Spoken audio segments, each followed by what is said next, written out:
Welcome to MG9 news. ఎరవేసి లక్షల్లో మోసం కాటేసిన కాలనాగు కాంట్రాక్టర్. ఎలాగైనా సరే డబ్బు సంపాదించాలనే లక్ష్యంతో అక్రమ మార్గాల్లో మోసాలకు పాల్పడే వారి సంఖ్యతో పాటు మోసపోతున్న బాధితుల సంఖ్య పెరుగుతూనే ఉంది. ఇక వివరాల్లోకి వెళ్తే కర్నూలు జిల్లా ఎమ్మిగనూరు నియోజకవర్గ పరిధిలోని గోనెగండ్ల గ్రామానికి చెందిన ఒక సామాజిక వర్గానికి చెందిన వ్యక్తి 2015 సంవత్సరంలో ఎలాగైనా సరే పంచాయతీ పరిధిలోని ఉండే సీసీ రోడ్ల కాంట్రాక్టు పనులు చేయాలనే తపనతో ఆ వ్యక్తి ఏ విధమైన ఆలోచన విధానంతో మొదలుపెట్టి ఎలా ముగింపు పలికాడనే కథ ఆలస్యంగా వెలుగులోకి వచ్చింది.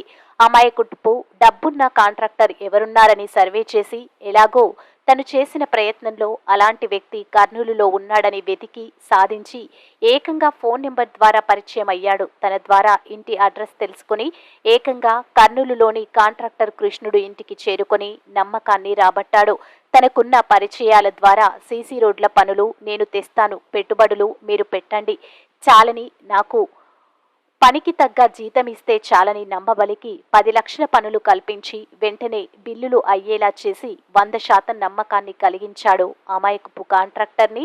ఆయన 2016 మరియు 17 సంవత్సరంలో సీసీ రోడ్ల పనులు ఎక్కువగా ఉన్నాయి, మీరు ఒక చోట నేను ఒక చోట త్వరగా పనులు చేయిస్తే రెట్టింపు బిల్లులు వస్తాయని నమ్మబలికాడు.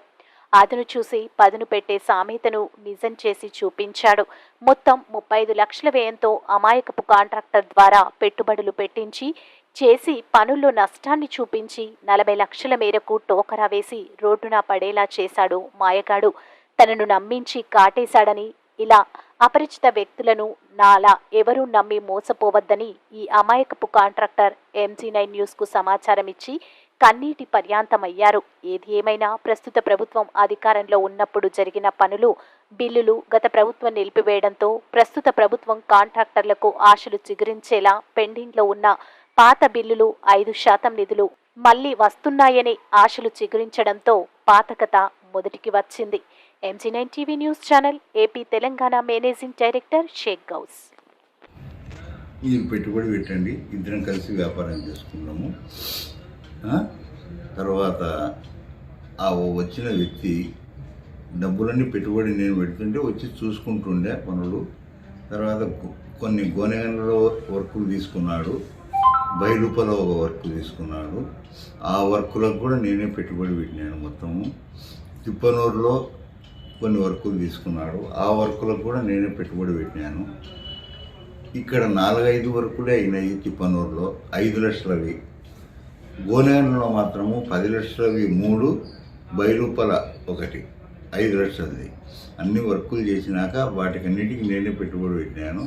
నాకు తెలియకుండా ఎప్పుడు తీసుకున్నాడో బిల్లు కొట్టేసినాడు, మొత్తం బిల్లు అంతా కొట్టేసినాడు.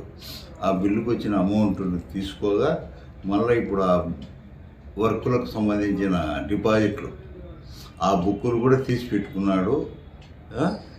ఇప్పటికి ఇవ్వడం లేదు బుక్కులు. నాకు కూడా దాంట్లో తిప్పనూరులో వాటర్ రావాలంటూ పేచి పెట్టుకొని బుక్కులు తీసుకొని పెట్టుకున్నాడు. ఇది నాకు జరుగుతుండేటువంటి అన్యాయము, మోసము. ఈ విధంగా అటువంటి వ్యక్తులను నమ్మొద్దు దయచేసి. నేను మోసపోయినాను, మీరు మోసపోవద్దు ఎవరు కూడా అనుకుంటున్నాను.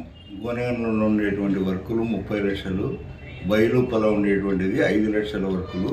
35 లక్షలకు సంబంధించినటువంటి పెట్టుబడి నేనే పెట్టినాను.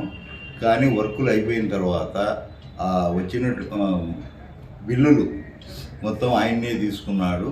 తీసుకొని నేను పెద్దవాళ్లకు, అధికారులకు, పెద్దవారికి విన్నవించుకుంటే అది దానికి సంబంధించినటువంటిది మాకు నామినేషన్ వర్కులు కనుక మేమేం చేయలేము అని వాళ్ళు అన్నారు. తర్వాత ఇప్పుడు మళ్ళా డిపాజిట్లకు సంబంధించినటువంటి బుక్కులు కూడా ఆయన్నే తీసుకొని దగ్గర పెట్టుకున్నాడు. ఆ డిపాజిట్లో కూడా నాకు వాటర్ రావాలని పెట్టుకున్నాడు. కనుక ఇటువంటి మోసగాడు ఎవరు కూడా మీరు ఆయన దగ్గరికి పోవద్దు, మోసపోవద్దు. నేను మోసపోయినాను, మీరు మోసపోవద్దు. ఆయనది సొంతం గోనెగండ్ల ఊరి సొంతం ఊరు. ఇదే పని ఆయన చేసేది. ముస్లిం ఏమి ఇలాంటి మోసాలు చాలామందికి చేసినాడంట. ఏమి నాకు ఆయనతో పరిచయం అయినాక ఒక 10 రోజుల తర్వాత కొందరు వచ్చి చెప్పినారు కాంట్రాక్టర్లు, ఆయనతో ఎందుకు భాగం కలిసినవయ్యా నువ్వు, ఆయన నిట్ట నిలుగు ముంచుతాడు అని చెప్పినారు. కానీ అప్పటికే బిగిన్ అయింది మా వర్కులు, ఏం చేయలేకపోయినాను. నమస్తే, ఇది విన్నవించుకుంటున్నాను. నేను కాంట్రాక్టర్ను. నా దగ్గరకు ఒక వ్యక్తి వచ్చినాడు, కాంట్రాక్ట్, నేను కూడా కాంట్రాక్టర్ని